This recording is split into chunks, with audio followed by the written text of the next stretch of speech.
He didn't wear designer clothes.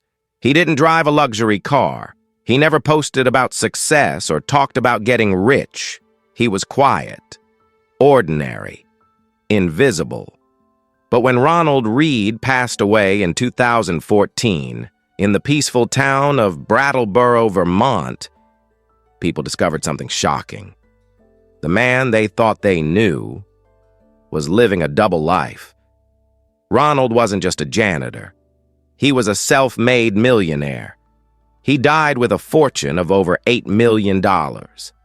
And no one, not even his closest friends, had any idea. This isn't just a story about money.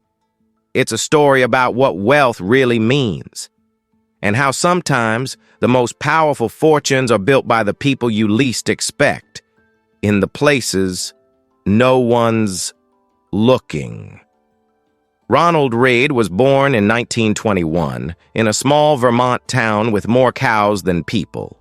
He was raised in a wooden farmhouse with no central heating and little insulation. Winters were long. Money was short.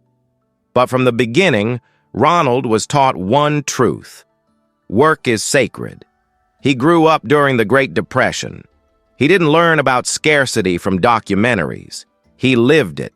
He saw men lose their homes. He watched neighbors leave town with nothing but a suitcase. He learned to fix things instead of buying new ones. And he learned to stretch a dollar until it screamed.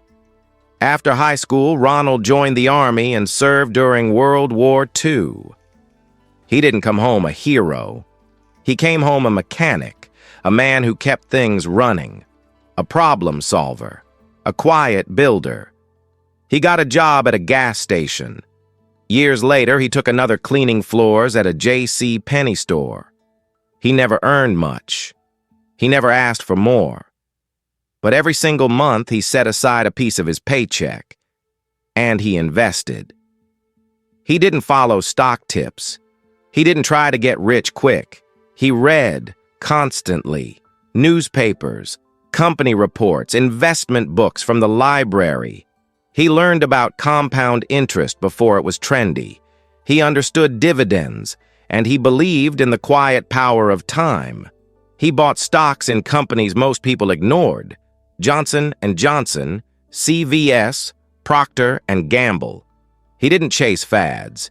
He didn't react to crashes. He held steady, always steady.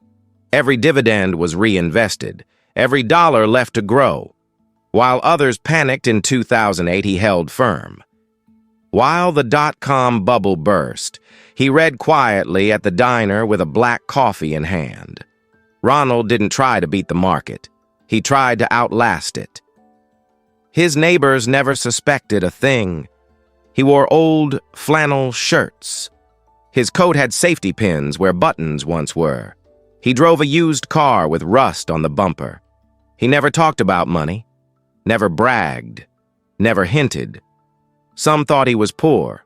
Some pitied him. But Ronald wasn't poor. He was disciplined, and discipline often looks boring. He walked to the library every week, read annual reports like novels, asked questions that surprised the staff, not because they were advanced, but because they were thoughtful. He saw what others missed. And then he died at 92. When his will was opened, Brattleboro was stunned. $6 million to the local hospital, $2 million to the public library, a portfolio of blue-chip stocks built over 5 decades. News outlets called him the invisible millionaire. But the truth is, Ronald was never invisible. He just never needed to be seen. He didn't want praise. He wanted purpose. What makes Ronald's story so powerful isn't just the amount he left behind. It's the way he lived while building it. He didn't sacrifice his soul. He didn't become someone else. He didn't trade his time for things that didn't matter. He lived beneath his means. He avoided debt. He didn't upgrade to impress. He didn't compare his life to anyone's highlight reel. He simply made smart decisions, over and over again. That's real wealth, the kind that doesn't just buy things, but buys freedom. Let's be honest.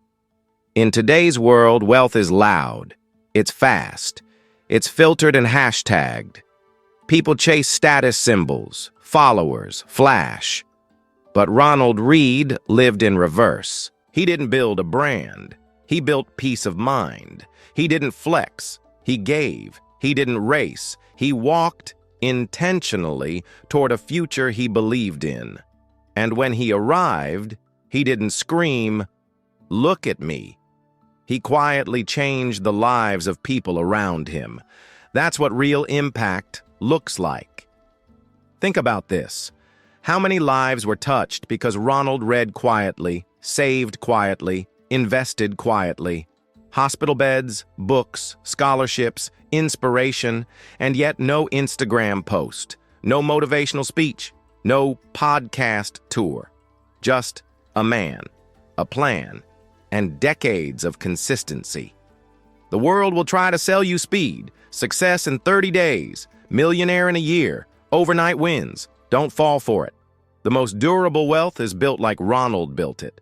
Slow, focused, boring. It's not about being lucky. It's about being patient.